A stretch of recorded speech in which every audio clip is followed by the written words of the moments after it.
Okay. When this financial bill 2024 ikipitishwa by the MPs, I'm gonna name all the MPs who sleep with my male friends.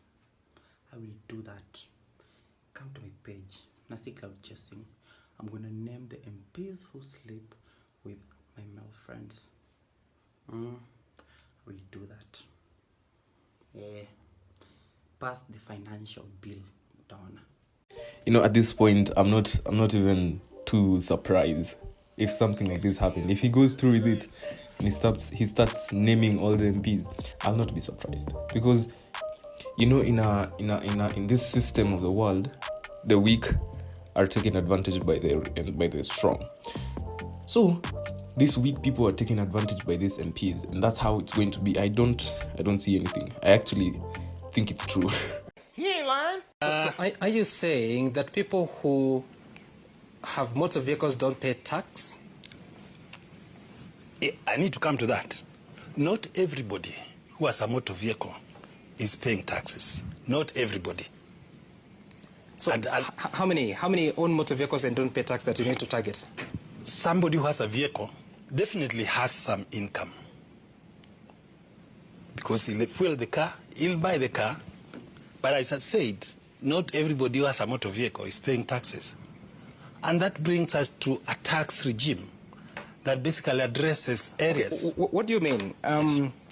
When they fill their car, yes, they're paying tax, aren't they? On fuel, isn't it? Tax on income. I meant tax on income. That is a consumption tax. Okay, so yes. Which income is this that owners of motor vehicles don't pay? The income that you got, for example, to go and pay that fuel should have been taxed on you. Thank God yuko kwa parliament, because this deputy commissioner of the KRA ni fala, bro. How can you have such a high position in the government, in the KRA, and you still reason like a child? How do you tax people 2 times? Okay, when you earn an income, you're taxed. When you buy the car, you're taxed. When you pay insurance is like tax. We also go and pay fuel. You're taxed on the fuel. You taxed 4 times, and he's trying to add a 5th one. Honestly, this person's ideology and beliefs are dumb. Thank God this guy is not in the parliament. Because angepitisha hii kitu bila hadi kufikiria. Someone needs to sit him down and talk with him. It brings him back to reality, because this is bullshit. Kwanza read your story. Watch this video over here of this guy explaining why the motor vehicle tax is unfair. When the president leaves that mall, I would want to urge him to remember that the poor in this country, who requires equal treatment by the rich, should be remembered the way Martin Luther King prioritized them. Oh. Today, we cannot be taxing the poor motor vehicle tax and then cushion the rich against paying the same. Because when you cap it 100, you say a man with 50 million shillings Range Rover will pay the same with a lady working in a bank in a Harrier of 4.1 million shillings. There is no equity for the poor. Okay. So when the president goes there, he must come with those salient. There's a bigger could not have been put in a better way. Could not be put in a better way. That is 100% true. Kwanza, do you guys remember when Ruto made this promise? Here, watch this video over here. Na mimi nataka niwaambie hivi, serikali ya Kenya hakuna hata tax moja tumeongeza. Na hakuna hata tax itaongezwa. Mtaona katika budget yetu ya mwezi wa 6 tutakuwa tunapunguza taxes. Ni uongo bwana. Hakuna. Ni uongo. Kumbuka ile wakati yenye wizi ilikuwa mingi. Watu wanakuja hadi kwenyu, wanawaambia mfungue mlango, either wanavunja, wanakata madirisha, wengine wanapitia kwa mabati, wengine wanakuja na petroli, wanawaambia msipofungua wanawachoma. Hapo ndio tunaelekea. Tukiendelea hivi, hapo ndio tunarudi.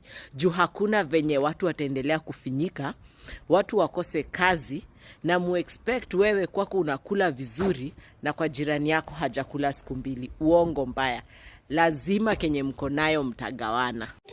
That's true. And by the way, if the government isn't cautious about this, hii kitu itafanyika. Unakumbuka that time ya 2007 penye watu walikuwa wanapigana, tribalism ilikuwa hype, kila mtu alikuwa anapigana, every different tribes walikuwa wanapigana. That is where we are headed. Poor are going to fight against the rich.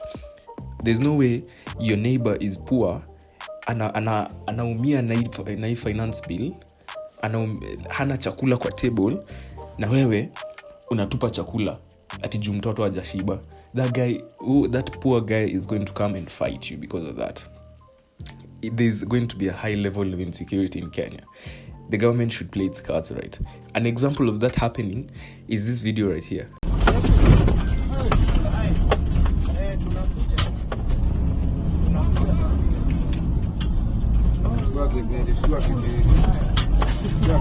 Kila mahali muda.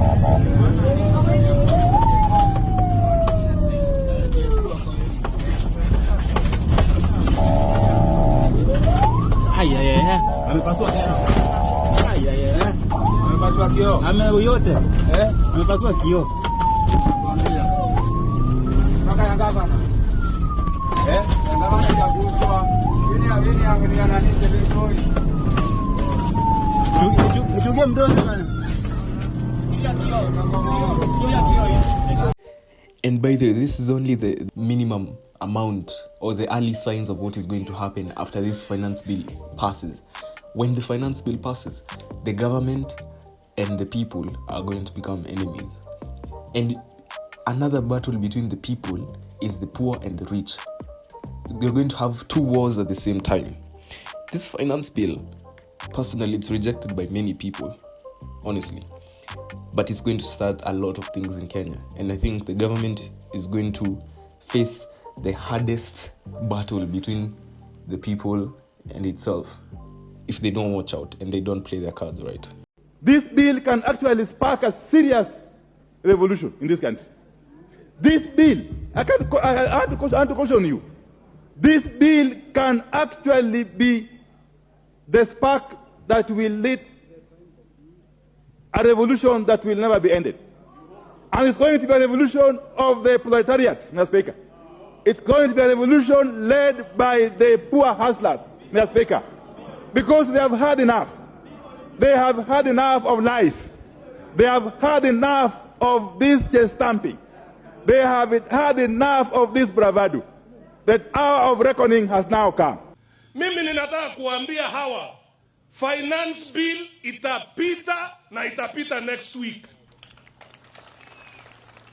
Na itapita kwa sababu hiyo finance bill ndio itanipa kama mjumbe wa Kenyan ile pesa nitafanyia naye wananchi wangu kazi kule nyumbani. Okay, you know, people don't realize this, but there are two sides to the same story. One side of the story is people are going to suffer. The second side is people are going to suffer for this time, for the meantime.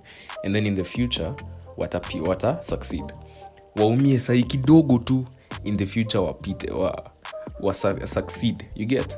So, personally, and the thing that is turning these two sides apart is because people are not seeing results. You know, when people elect these people, wanawapatia pesa in the government, they want to see results. Wanataka kuona, hiyo pesa nimelipa tax, inajenga barabara. That's the problem. Hatuoni kitu ikifanyika about that. Yeye amesema sijui atapata pesa asaidia wananchi wake. We are not seeing that thing happening. Hatuioni? Allah.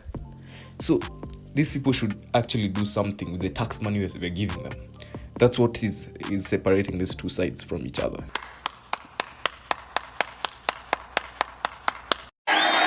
Yaani hii serikali imekuwa mbaya mpaka watu kama Rigathi Gachagua wanaanza kukaa kama watu wazuri.